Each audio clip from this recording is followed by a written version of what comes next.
जय महाराष्ट्र। मैं वेदांगी नयन कर्णिक राज मंत्र इस खास कार्यक्रम में आप सभी का बहुत बहुत स्वागत करती हूं।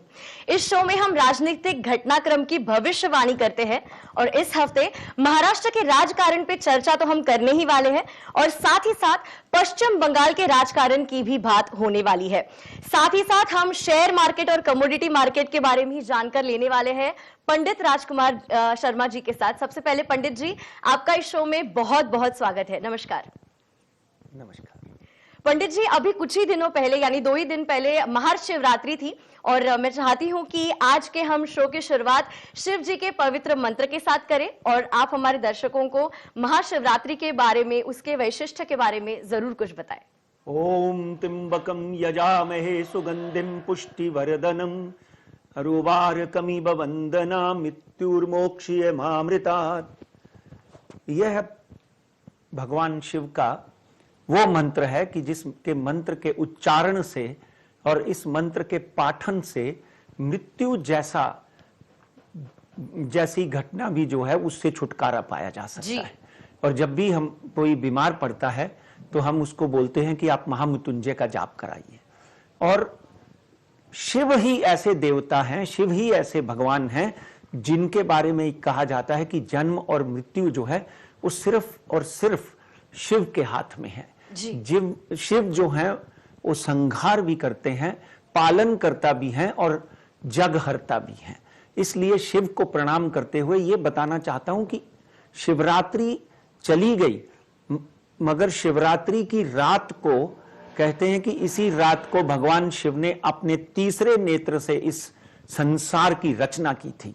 और इसी दिन मां पार्वती, शक्ति, विंध्यवासिनी, वैष्णो देवी, तुलजा भवानी, जिसको हम कई रूपों में जानते हैं, इस शक्ति का आलिंगन किया था। और भगवान शिव और पार्वती की शादी के बारे में भी इसी दिन का पुराणों में संजोग मिलता है। तो इसी दिन भगवान शिव की शक्ति के साथ में शादी हुई थी, इसी दिन उनका मिलन हुआ था, जिससे कि उन्होंने शक्ति को इतनी शक्ति दी कि पूरे संसार में जो है वो अपनी पॉजिटिविटी बिखार सकती है। इसलिए शिवरात्रि के दिन और शिवरात्रि के दिन के 7 दिन तक आप लगातार शिव आराधना करें, शिव को बेल पत्र चढ़ाएं और शिव को धतूरा चढ़ा सकते हैं। शिव को सफेद फूल बहुत पसंद है।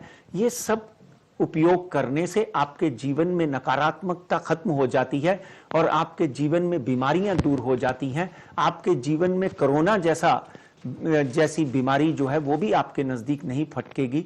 मगर वापस यहां पर कहूंगा कि मास्क और सोशल डिस्टेंस का इस्तेमाल जरूर करें। शिव की आराधना एक तरफ, धर्म एक तरफ, मगर सेफ्टी जरूरी है। जी बिल्कुल, आपने बहुत खूब कहा। बहुत शुक्रिया आपने इस पॉजिटिविटी के साथ शो की शुरुआत करने के लिए। और कोरोना वायरस की अगर बात चली रही है तो पंडित जी, जैसे आपको पता है कि कोरोना वायरस का हाल फिलहाल में बहुत ज्यादा बढ़ता जा रहा है, तो क्या कह रहे हैं हमारे जो एस्ट्रोलॉजी के या फिर जो न्यूमरोलॉजी के आंकड़े हैं, ये कोरोना वायरस के जो नंबर्स है कम होते हुए हमें कब दिखाई देंगे? देखिए, बहुत सारे शोज में हमने बोला कि कोरोना वायरस धीरे धीरे कम हो जाएगा, मगर मकर राशि में जब तक शनि है, ये भी साथ में मैं हर वीडियो में बोलते आया हूं, जब तक मकर राशि में शनि है आपको बहुत ध्यान रखना पड़ेगा। कोरोना वायरस पूरी तरह से खत्म होना है। जो 20 फरवरी 2020 को शनि मकर राशि में आए थे और उसी के बाद में अब कोरोना को 1 साल हुआ है, ये समझ लीजिए। आज हम 12 मार्च की बात करते हैं, तो डेफिनेटली कोरोना वायरस जो है जो आप देखेंगे मई, जून, जुलाई, अगस्त, जिस तरह की कोरोना की मार थी उससे डेफिनेटली उसमें बहुत सी कमियां आई हैं। और अब भी शनि मकर राशि में है, इसलिए ये 2.5 साल यानी ये कह लीजिए अगस्त 2022 तक आपको कोरोना वायरस के ऊपर ध्यान रखना पड़ेगा। सोशल डिस्टेंस बनाना पड़ेगा, मास्क पहनना पड़ेगा, हाथ सैनिटाइज करने पड़ेंगे। कहीं ना कहीं कोरोना वायरस जो अभी, क्योंकि 5 से 6 ग्रह छठग्रही योग जो बने थे मकर राशि में, उसके बाद जैसे ही सूर्य बाहर निकला, शुक्र बाहर निकला, बुध बाहर निकला, तो हमारी अपेक्षा थी कि कोरोना वायरस में वापस कहीं ना कहीं से ये संख्या बढ़ती हुई दिखाई देती है। जो अभी रिसेंटली आपने देखा कि दिल्ली में भी कम था, वहां पे भी आज 400 कोरोना वायरस के पेशेंट हमको मिले, और महाराष्ट्र में तो डेफिनेटली पूना सब और थाना जो है सबसे ज्यादा तकलीफ में है, और मुंबई में भी हर रोज कोरोना वायरस के जो पेशेंट्स है वो बढ़ते जा रहे हैं। और हमारे आदरणीय मुख्यमंत्री बार बार आपको कह रहे हैं कि अगर लॉकडाउन नहीं चाहिए तो अपने आप को डेफिनेटली केयर करिए, अपना ध्यान रखिए, सोशल डिस्टेंस बना के रखिए, और कोरोना वायरस में जो सावधानियां गवर्नमेंट ने आपके समक्ष रखी हैं उनका पालन करिए। मगर बहुत सारे लोग जो हैं केयरलेसली इसको देते हैं और फिर कोरोना वायरस की चपेट में आ जाते हैं। एस्ट्रोलॉजिकली अगर हम बात करें तो 4/4/2021 तक शनि और गुरु इकट्ठे बैठे हुए हैं, जिसमें गुरु नीच हो जाते हैं। 4/4/2021 तक कोरोना वायरस के पेशेंट्स जो हैं वो बढ़ते रहेंगे, और इस बढ़ोतरी में डेफिनेटली मैं जो देख रहा हूं आज 12 तारीख से 4 तारीख तक इजाफा होगा, फिर 4 अप्रैल के बाद में इसमें वापस कमी आनी शुरू हो जाएगी। यहां पर 3 चीजें हमारी सत्य हुई हैं। एक तो आज के दिन वैक्सीन जो है वो भारी मात्रा में, भारत ही एक सबसे बड़ा देश है जो सबसे बड़ी मात्रा में अपने नागरिकों को वैक्सीन का टीका लगा रहा है। नॉट ओनली भारत से बहुत से देशों में हमारी वैक्सीन जो है वो जा रही है, जिससे बहुत से देशों में हमारा इंजेक्शन जो है वो दूसरे देशों के नागरिकों को भी कोवैक्सीन है और दूसरे जो हमने वैक्सीन तैयार किए हैं वो लग रहे हैं।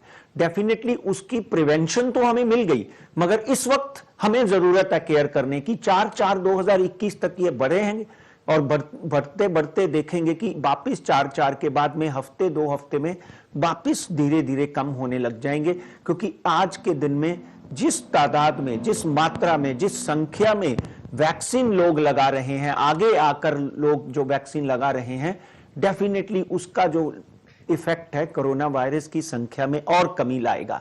इसलिए अपने आप को संभालना जरूरी है। किसी के साथ में भी बात करते हैं तो मास्क पहनकर बात करिए। इवन अपने ऑफिसेज में भी सोशल डिस्टेंस जरूर रखें, बीच में हो सके तो एक शीट लगा लीजिए, और अपने हाथ धोइए बार बार। लिफ्ट में जाते हैं तो अपने हाथों को बाहर निकलकर सैनिटाइज करिए, कार में बैठकर उतरने के बाद में सैनिटाइज करिए। तो ये जरूरी है कि आज हम कोरोना वायरस से बचने के लिए क्या कर रहे हैं। अगर कुछ नहीं कर रहे हैं तो आपको कोरोना वायरस से कोई नहीं बचा सकता। डेफिनेटली ग्रहों की दशा, यहां पर मैं वापस एक बार बोलता हूं, सैटर्न इन कैप्रिकॉर्न, शनि मकर राशि में जब तक है, अगस्त 2022 तक कोरोना वायरस आपको कभी बढ़ता दिखाई देगा, कभी कम होता दिखाई देगा। जब कम होता है तो हम सोचते हैं तो अब तो कोरोना वायरस रहा ही नहीं। अगर आपने देखा होगा कि जनवरी फरवरी में लोग कहने लग गए थे अब कोई प्रॉब्लम नहीं है, अब तो कोरोना खत्म हो गया। कोरोना खत्म नहीं हुआ मित्रों। प्लीज आप 1857 की बात कर लीजिए, जब सावित्रीबाई फूले जो हैं इसी तरह के वायरस में चपेट में आकर उनकी मृत्यु हो गई थी। उसके बाद 1916 की बात कर लीजिए, 1916, 1917 की बात कर लीजिए, फर्स्ट वर्ल्ड वॉर हुआ, तभी भी शनि का मकर राशि में था, और 1855 में, 1848 में भी शनि। तो ये जब और उसके बाद जब 1916, 1917 में स्पेनिश फ्लू आया, वो भी किसी तरह का वायरस था। उसके बाद में 1942 में जब वर्ल्ड वॉर हुई, और उस वक्त भी एक बहुत बड़ा वायरस जो है उसने पूरे संसार को हिलाकर रख दिया था, वर्ल्ड वॉर 2 भी हुई थी। मगर यहां पर एक बात देखनी बहुत जरूरी है कि उस जमाने में विमान नहीं थे, ये पूरे संसार में कैसे फैला ये आप समझ सकते हैं। कि इस वक्त आपने लंदन जाना है तो आपको 8 घंटे लगते हैं, दुबई जाना है तो 3 घंटे लगते हैं, अमेरिका जाना है तो 12-14 घंटे में आप अमेरिका पहुंच सकते हो। तो ट्रैवलिंग इतनी एक्सटेंसिव नहीं थी, इसलिए कोई भी वायरस, कोई भी किसी भी तरह का फ्लू जो है बहुत जोर से नहीं फैला। और इसीलिए अब क्यों फैला पूरे संसार में? क्योंकि ट्रैवलिंग इतनी ज्यादा है। एक आदमी 200 लोगों को, 2000 लोगों को बीमार कर सकता है। इस वायरस से बचने के लिए आपको अपना ध्यान रखना है, आपके बाजू में बैठे हुए आदमी का ध्यान रखना है। और बार बार मुख्यमंत्री और प्रधानमंत्री आपको हिदायतें देते हैं, आपको हाथ जोड़कर निवेदन करते हैं। मैं भी इस मंच के माध्यम से जय महाराष्ट्र के मंच के माध्यम से, राजमंत्र के मंच के माध्यम से आपको निवेदन करता हूं कि जितनी देर तक आप अपना ध्यान नहीं रखेंगे, आप दूसरे का ध्यान नहीं रख सकते। थोड़ा सा भी बुखार है, खांसी है, जुकाम है, इमीडिएटली टेस्ट करवाएं, इमीडिएटली उस बीमारी का निदान करने के लिए उसके कंसर्न डॉक्टर के पास जाएं। 4 तारीख तक ये और बढ़ेगा, 4 अप्रैल तक, उसके बाद वापस कमियां आनी शुरू हो जाएंगी। फिर 3 महीने के बाद कुछ ग्रह दशा ऐसी हो सकती है जो जुलाई अगस्त के करीब करीब फिर इसकी बढ़ोतरी हो सकती है। इसलिए Capricorn in Saturn will definitely keep on disturbing. वो शनि जब तक मकर राशि में है, आपको बहुत ध्यान रखना पड़ेगा। जी बिल्कुल, जैसा हम हमेशा कहते हैं 2 गज की दूरी बहुत है जरूरी। जी। तो जरूर ख्याल रखिए। और फिलहाल वक्त हो गया है राजमंत्र में एक छोटे से ब्रेक का। आप कहीं ना जाना, हमारे साथ बने रहिए जय महाराष्ट्र पर।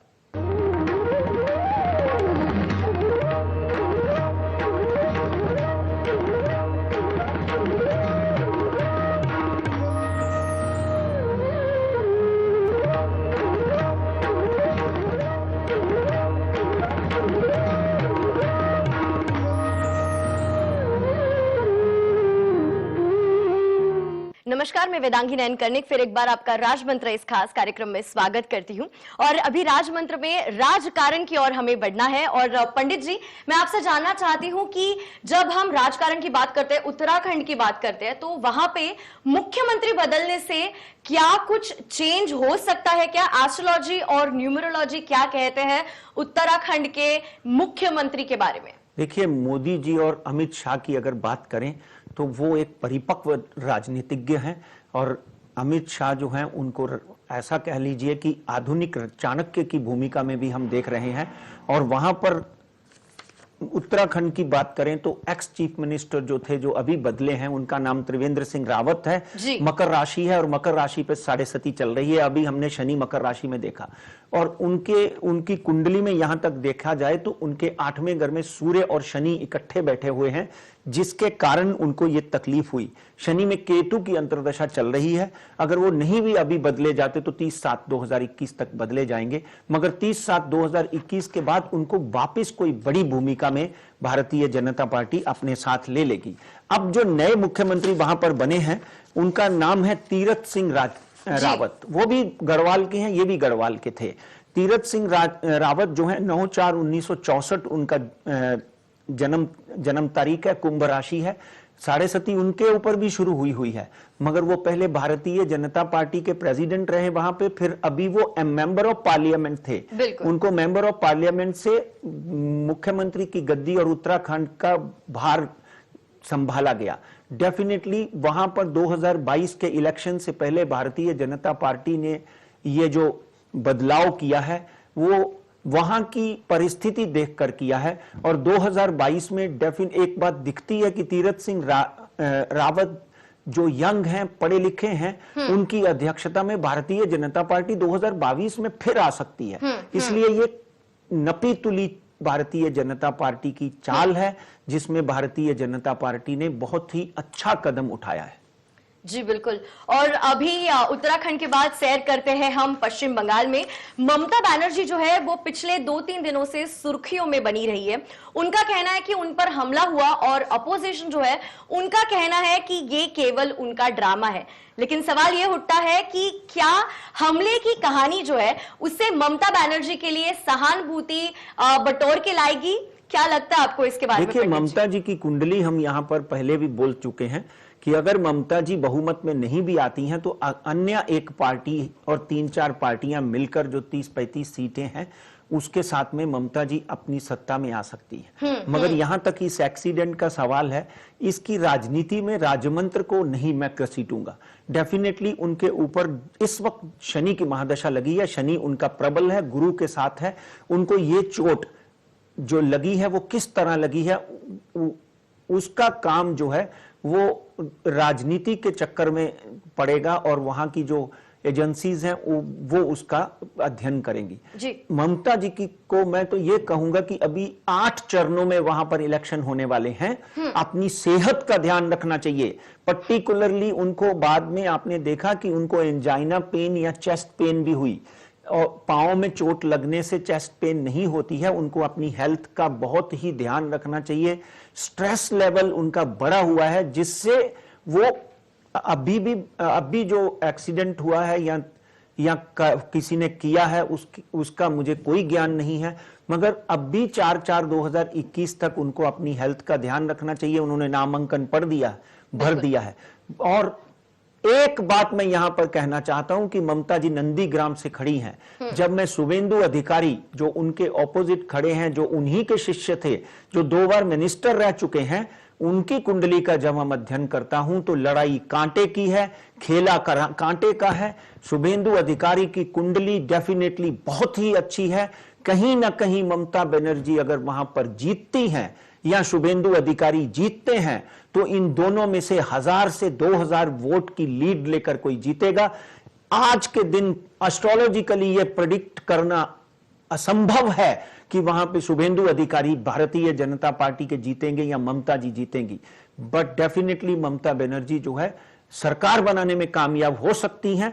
मगर उस नंदीग्राम की लड़ाई में शुभेंदु अधिकारी जो है वो डेफिनेटली एक बहुत बड़े पहलवान ममता बनर्जी के सामने खड़े हैं, जिनको हराने में ममता बनर्जी को एड़ी चोटी का जोर लगाना पड़ेगा और उनकी एड़ी में चोट लग गई है, इस बात का ध्यान रखें। जी बिल्कुल, कांटे की टक्कर तो जरूर होने वाली है पश्चिम बंगाल में, और ये अभी आने वाला वक्त बताएगा कि एग्जैक्टली होने क्या वाला है। लेकिन फिलहाल पंडित जी बढ़ते हैं महाराष्ट्र की ओर। महाराष्ट्र में जो राजनीति हमेशा चर्चा में रहती है, और अभी एकनाथ शिंदे की अगर बात करें तो उनका जो करियर है फिलहाल वो राजनीति में कैसा रहने वाला है, आने वाले वक्त में उनके साथ क्या कुछ हो सकता है? आने वाले दिनों में क्या, पिछले 15 दिनों में अगर आपने फुटेज देखी हो और विधानसभा में जिस तरह के सवाल जवाब किए गए, एकनाथ शिंदे के ऊपर कुछ आरोप भारतीय जनता पार्टी के नेताओं ने लगाए, जिनमें आशीष शेलार मुख्य भूमिका में थे। डेफिनेटली उनके ऊपर कुछ ऐसे आरोप लगे जिनका वर्णन सिर्फ जर्नलिस्ट कर सकते हैं, एक एस्ट्रोलॉजर नहीं कर सकता। एस्ट्रोलॉजी की भूमिका में अगर मैं आकर एस्ट्रोलॉजर की भूमिका में उनकी कुंडली का मंथन करता हूं तो एकनाथ शिंदे 9/2/1964 जिनका जन्म हुआ है, धनु राशि है, और इस वक्त उनकी अगर महादशा देखी जाए और उनकी महादशा इस वक्त राहु की चल रही है। मैं एकनाथ शिंदे के ऊपर जो आरोप है उनको संकेतात्मक लेते हुए यही उनसे प्रार्थना करता हूं कि आपको फूंक फूंक कर कदम रखना पड़ेगा, क्योंकि अगले 40 से 50 दिन जो है आपको कहीं ना कहीं राजनीतिक षड्यंत्र का मोहरा बनाया जा सकता है। एकनाथ शिंदे की कुंडली में मुख्यमंत्री बनने के योग थे। जब मुख्यमंत्री उद्धव जी बन गए उस वक्त भी उनकी कुंडली में बहुत सुंदर योग थे, मगर एकनाथ शिंदे जो है एक ऐसे सिपाही है शिवसेना के जो अपनी किसी भी तरह की कुर्बानी शिवसेना के लिए दे सकते हैं। बाला साहब ठाकरे से लेकर आदित्य ठाकरे तक अगर कभी भी उनको किसी कुर्बानी के लिए हाक मारी जाए या आवाज दी जाए तो Eknath Shinde will be the first one two do so, सबसे पहले बनेंगे। मगर 30 से 40 दिन उनको ध्यान रखना पड़ेगा। हो सकता है किसी ना किसी तरह की एजेंसीज का उनको सामना करना पड़े, और वेयरएज उनकी कुंडली में किसी भी तरह उनकी सीट को कोई खतरा नहीं है।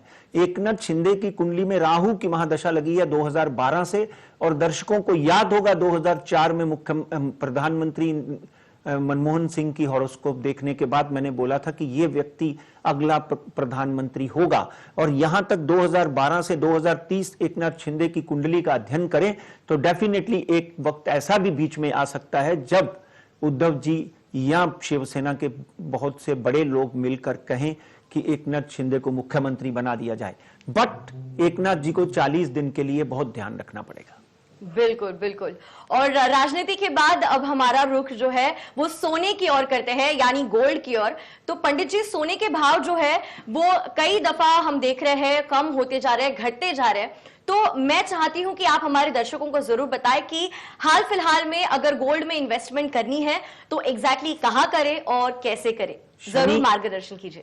देखिए, ऐसा है कि शनि और गुरु, आप एक बात समझ के लीजिए कि शनि और गुरु इस वक्त 4/4/2021 तक इकट्ठे हैं। गुरु जो है वो सोने के साथ में जुड़ा हुआ प्लैनेट है। जब से गुरु नीच हुआ है, शनि के साथ नीच हो जाता है, उसके कारण सोने के भाव में भारी गिरावट, 54,000 से सोना 44,000, 12,000, 55,000 से, यानी 10 से 12,000 सोने में गिरावट आपने देखी है। जो 42,800 तक भी आ सकती है। आप सोने में जब इन्वेस्ट करना चाहें, अपने बच्चों की शादी के लिए खरीदना चाहें, तो 43,000, 43,500 के करीब सोने में इन्वेस्ट कर सकते हैं। ये गिरावट जारी रह सकती है। इसमें कभी 500,000 रुपया बढ़ता भी है, तो फिर उसके दूसरे दिन 1,000-1,200 पॉइंट नीचे गिर जाता है, जो कल और परसों हुआ। इसलिए आप सोने में अगर आम आदमी इन्वेस्ट करना चाहता है तो 42,800 से लेकर 43,500 के रेंज में सोने में इन्वेस्ट करें। सोना अप्रैल के बाद वापस एक बड़ी छलांग लगा सकता है।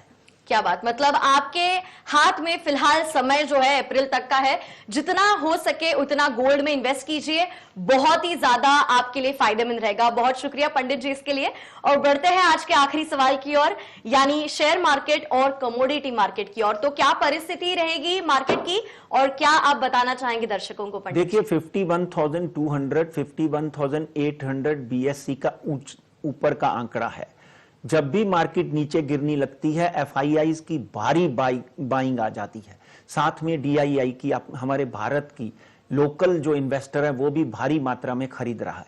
क्योंकि कोरोना काल में सुपरमार्केट, शेयर मार्केट और हॉस्पिटल ही चल रहे थे, इसलिए जो लोग शेयर मार्केट से भाग चुके थे पिछले 10 सालों में, वो वापिस आ गए। उसी के साथ में बैंक्स जो हैं उन्होंने अपने इंटरेस्ट रेट काफी कम कर दिए।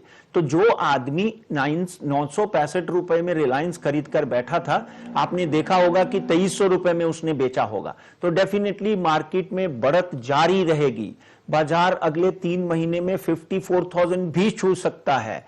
और नीचे अब भी फिलहाल अगले 15 दिन की बात करें तो 48,500 नीचे का आंकड़ा है और 52,000 ऊपर का आंकड़ा है। निफ्टी की बात करें तो 15,700 ऊपर का आंकड़ा, यानी 15,500 से एक बार निफ्टी फिर ऊपर जाती हुई दिखाई देती है। और नीचे का जो है 14,820 का आंकड़ा है। सोच समझकर आप इन्वेस्ट करें, और अगर 10 से 15% आपको कहीं भी प्रॉफिट मिलता हो तो आप निकल जाइए और अच्छे समय की वेट करिए, तब वापस इन्वेस्ट करिए। इस वक्त आपके कमाने के दिन है, मगर पंडित राजकुमार शर्मा, राज मंत्र और जय महाराष्ट्र आपके लाभ और आपके हानि के जिम्मेदार नहीं है। जी बिल्कुल, आप सिर्फ भविष्यवाणियां ही नहीं करते पंडित जी, बल्कि हमारे दर्शकों का मार्गदर्शन भी करते हैं, और आज भी आपने बिल्कुल वैसे ही किया। उसके लिए बहुत बहुत धन्यवाद आपका। और इसी के साथ आपसे विदा लेने का समय आ गया है। आप देखते रहिए जय महाराष्ट्र न्यूज।